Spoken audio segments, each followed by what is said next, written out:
What up? Welcome back to the Necro Zoo. I am Bones. And in this one, we're going to do something a little bit different, which is I'm going to discuss something that I've been hearing people talk about. And personally, me, I don't like to get involved in like discussions or topics like that. But the thing is that I keep hearing this. I've been seeing comments in other videos, and nobody ever explains why this is happening or why this happens. But I'm going to just rant on for a little bit, so please excuse me. But I'll be doing this every once in a while. I'll be doing like a little, let's call it multiverse meltdown. And today's topic is going to be how McFarlane is making a lot of Batman characters. In other words, in the new DC Multiverse line, a lot of percentage of it has been Batman or Batman related, things like that. Now, to start off, there's something people have to understand, and that's that toys, comics, movies, TV shows, all these things are run by things that sell. So, of course, in movies, sex sells. That's just the way it is. So, certain things sell, and certain things, if you make product about it, it just does not sell. You don't make your money back. You don't go on any longer because you decided to go that route. Now, in toys go back a long time. Of course, you could go back all the way to the Superpowers toys.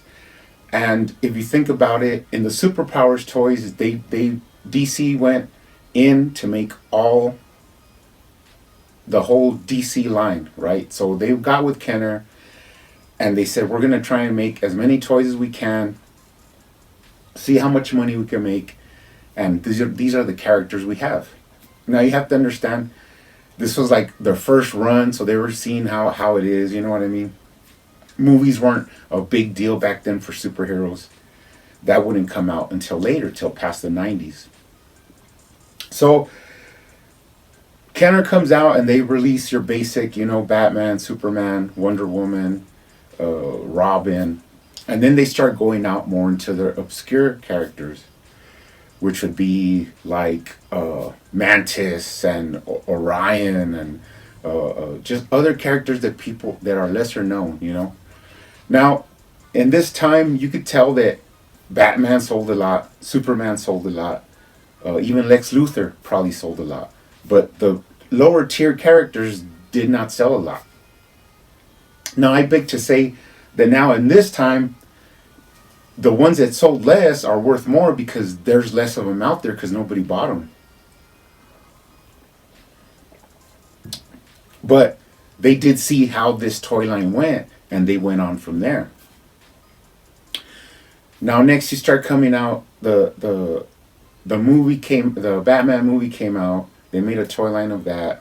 They saw that Batman sells. So later on, you start getting a lot of toy lines that are based on Batman. Why? Because Batman sells, and that they're here to make money. They're not here to please us necessarily, because they are pleasing us, but they're just not going to give us everything we want because the bottom line is they need to make their profit. They made the movie line. They made then came out the DC animated the Batman animated series, and they made a toy line after that. Now, a lot of people don't know that this is the first time that even though they made Batman characters, they found out that they could take the same Batman and just throw some seaweed on them and some flippers and then call them Batman underwater. Okay? So that was a way they could spend less money and make a little bit more money off the same toys that they already had. So you get past this time, and even all the toys they made after this is like, there was the line Total Justice, and if you notice above Total Justice there's a Batman symbol, because in all actuality this was called Batman Total Justice. And even though they made a lot of figures from the comics at that time, it was mostly run on the Batman name, and they made variants of Batman, and it sold reasonably well, right? So then you get into, now the toy line goes to Mattel, and Mattel decides, we're just gonna go straight in, we're gonna make Batman. So this is like around the early 2000s, and they start making a line of pure Batman toys. And it's a line based on Batman. Now they know that if they variate the costumes and all, they can make money from the same molds, just adding different colors and different weapons. You have your offshoots like Nightwing and Killer Croc and the Joker, of course. Superman's in there as well, because you got to know that even though Superman is a huge character, a lot of people like him, he just doesn't have the same profitability as Batman. It's just not the same. And it's just the way it is. Why? Because you saw him make Superman toy lines, but they just weren't as profitable as Batman was. So Superman's up there, but he can't push a whole line. I mean, he can, but it just will not sell as good as Batman will. It's just the facts. It's just the way it is. You got to accept it. So they're running with that Batman line, and at the same time, comic book stores start getting into the game now. At this time, you're looking at the toy aisles, you're seeing a lot of kids. Moms take their kids. This is when Toys R Us was really big. And moms take their kids and they pick, what they want. So the comic book stores and DC Direct decided to get into the figures. And they said, you know what, we're going to make obscure characters and different than what would sell at the regular toy aisle.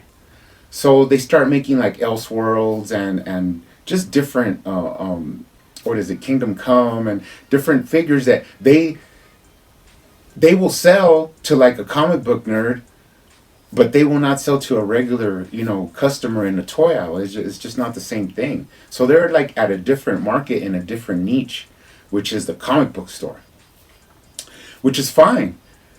And they made their figures. They it was limited, but they gave us characters that otherwise we would never have. But you could only find those at comic book stores or specialty stores. You couldn't just go to Walmart or Target or Toys R Us even and go in there and find these figures, the DC Direct ones.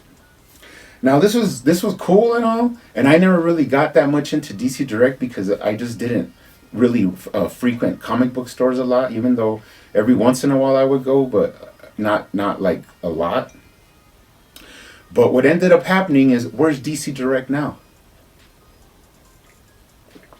I'll tell you where they're at. They're done, son. They're done. Why? Because they were trying to make money off a little corner of where there is a space to make money, and they tried to survive off that. And you could see all the lines that they try to make. I'm not sure, because since I never collected those lines, I never really got into it. But DC Collectibles, DC Icons, all these were offshoots of DC Direct, and they just never.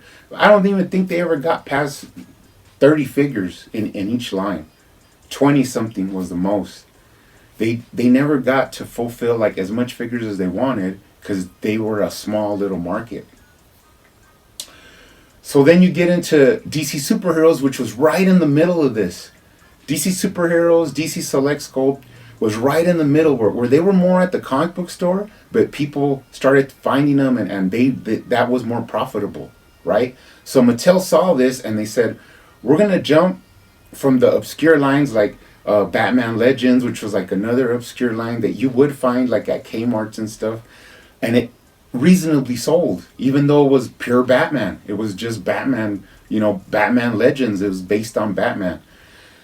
So they run off, and after the DC superheroes line, they become DC Universe Classics. Now, DC Universe Classics was completely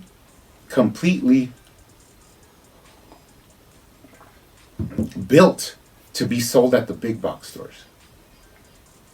But when they got with Mattel and they got with DC and everybody made their plan how we're going to start this off now. This was a time when I am collecting. Now I am, buying my own stuff, and it was really early on. But I'm going to start collecting figures. This is like right when I was, into collecting figures. So they had some rules. What were some of the rules? Now, they did make different waves in DC Universe Classics, was from wave 1 going on to wave 20. But the whole thing was that one of the rules they gave them is that in each wave, you have to have a Batman, a Superman, a Green Lantern, something that's going to push the wave. You can't just run off and make characters that nobody knows, because it's not going to sell. It's not going to sell. They know where their bread and butter is, and it's in Batman, Superman, Flash even, I would say. So they did that. Every wave had some sort of Batman-related character up until a point. Once they hit past that threshold, they were able to start, they had made money. Mattel saw they were making money. DC Comics saw that the name was spreading out, and they started to reach out into more obscure characters. So then you get into characters we never thought we'd get, and DC Universe Classics delivered that for us, characters that we all want. They had to ride that fine line where they wanted to give people what they wanted, but they also have to make money. They have to make money. So what did they introduce? The thing they got off of Marvel, which was the collect to build, which was like Build-A-Figures, right? Which is where they take pretty good characters, put a piece in there for a bigger character, and then sell you some other off-the-wall character that no one would buy. Like an Eclipse, or like, what was a horrible figure? A Shark. Who wants that? But if you want that piece to build the other figure, you have to buy the piece, it's all good. That's how the game is played. I never had a problem with that. I collected the whole line twice. So now they're going good, but now it's going back down a little bit. They're about to end the DC Universe Classics line. They go into the Signature Collection because of Matty Collector, where now they found a place where they could sell toys online. This way, they could kind of like estimate how many they need to make, how many people want them, and they'll make them and then send them out, to not invest so much money and not have a big loss at the end by producing so many. People got burned out at the end, and now they're trying just to hang on. So now you're going into when Mattel becomes the multiverse. Now I know what they had in mind. What they had in mind was, we're going to make characters of everything. TV, movies, comics. We'll just do it all, which was pretty much a good idea. And they did even keep using the same DC Universe bucks. They built their own new molds, they tried it all. But I feel like where they messed up was starting to get into the movies, like all the movie lines that they did, and the TV shows that they did. Which what goes to say is, the figures are only going to sell as much as the movie does. And if the movie's a flop, or it doesn't do that good, or there's just not that much interest for figures from that movie or TV show, then it's not going to sell. It's not going to sell. It's the sorry fact of it is, it's not going to sell, and that's what we're in the game for, is to make profit. So you start getting into the Suicide Squad line, the Aquaman line, the Shazam, which was it was a good movie. It was an alright movie, don't get me wrong. But those are some of the lowest valued figures that are out there right now. Out there on the secondary market are the Shazam, the Aquaman. Like, nobody wants that crap. Nobody does. You know, it's just the way it is.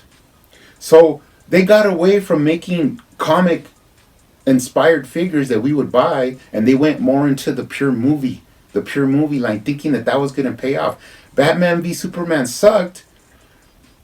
Well, a lot of people say Batman v Superman sucked, but the toys were okay. I mean, the Batmans were good in it, but they never made a Superman that really looked like Henry Cavill, and the line was just like all over the place.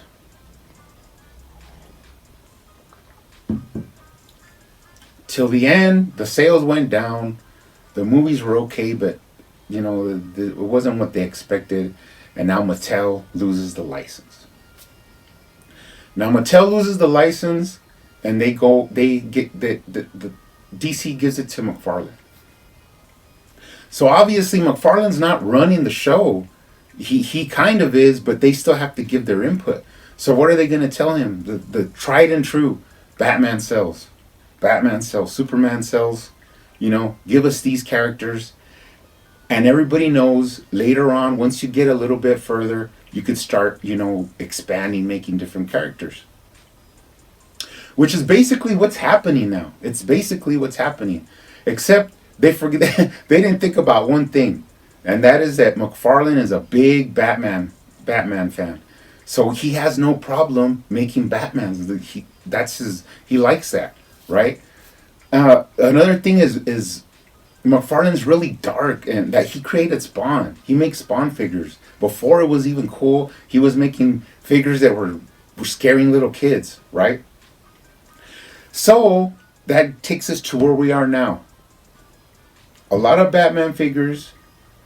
They're starting to make a little bit more different figures, but what we're really into is where are the movies and where are the comics at right now? Movies, there ain't shit. There's nothing. It's done for the foreseeable future. Now, if something comes out, soon, and they make toys off of it, we'll see how it goes. Comics, they're done. They're done too. The only thing that sells right now is the core Batman and Super. It's not going to change. It's not going to change. So, what's hitting right now in comics? What sells the most? What's the most valued? Because I've gone and tried to buy, back issues or like graphic, not graphic novels, but omnibuses and all that. What is it? Dark Knight Metals, Dark Knight Heavy Metals. That's what's hitting right now. So what has Mr. McFarlane gone into? Into those characters. Now, we're lucky because we're getting characters that we never even imagined, that we never thought we'd get. And we're getting those characters. They're producing them. And even worse, for everybody that says, oh, I'm tired of Batman. Batman sucks. I want different character. They're selling. They're selling. They're valuable. People want them. Go on the secondary market. Go on the secondary market and tell your friends to watch you go on there and try and get some of these figures for what they sell them at the store. It's not going to happen. It's not going to happen. You're going to pay double. You're going to pay 10, 15 bucks more. Why? Because they're selling. People want them. They're grabbing them up. It doesn't matter if you say they suck, the paint sucks, the articulation sucks. You could say, oh, you dumbass people that say that McFarlane sucks, right? You could say whatever you want, but the proof is in the pudding. It sells. It sells, and that's what's going to make DC and McFarlane know that they could keep going. You guys are morons.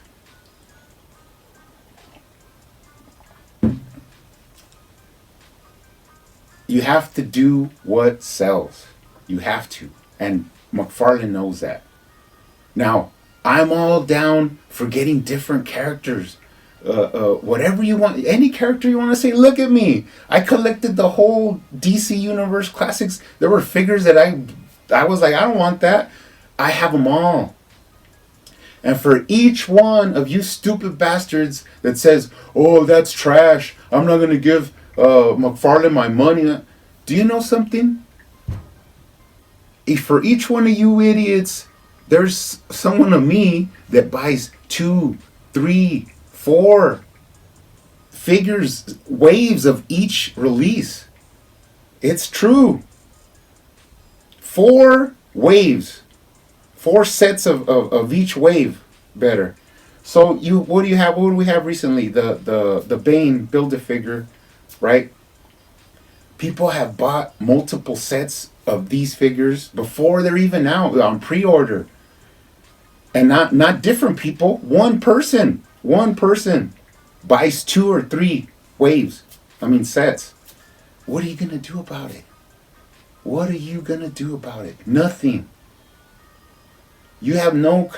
We could put our input. Of course, McFarlane. I've heard that they're really good at. If you have customer service and you go to them, they'll talk to you and see how they could help you. I'm not gonna go. Am I gonna go to DC Universe Classics and tell them, hey, one of your figures was so stiff I had to put it in hot water to loosen up the ball? No, I never even thought of doing that. And now here we have people crying that I had to use water. I had to use hot water to soften it up. It's not going to end. And you could say, for all you guys that talk smack and don't want to buy it, you want to buy your little Marvel Legends and your same body sculpts and your repaints over and over again, which is not that they're in the same thing. They're in the same thing. They're there to make money.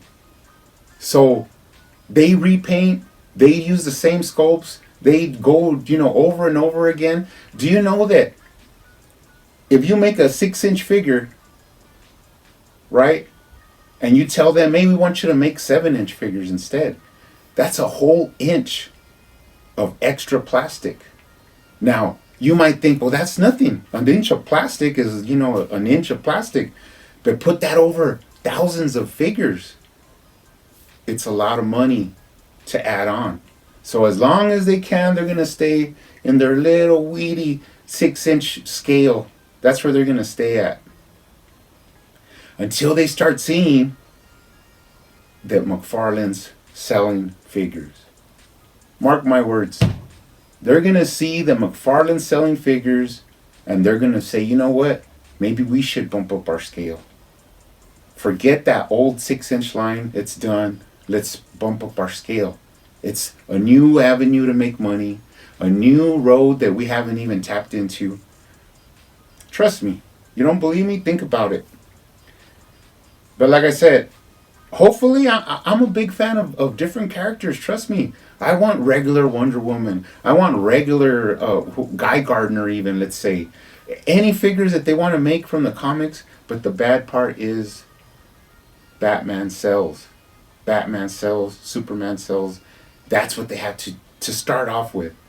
If we get past this hump and at the end we have like 100 figure line that has different figures, I'll be happy. That's fine. If it ends right now, you know that we're going to like 50 figures right now. So I only have one thing to say, and that's stay collecting, stay safe out there, and I'll see you on the next one.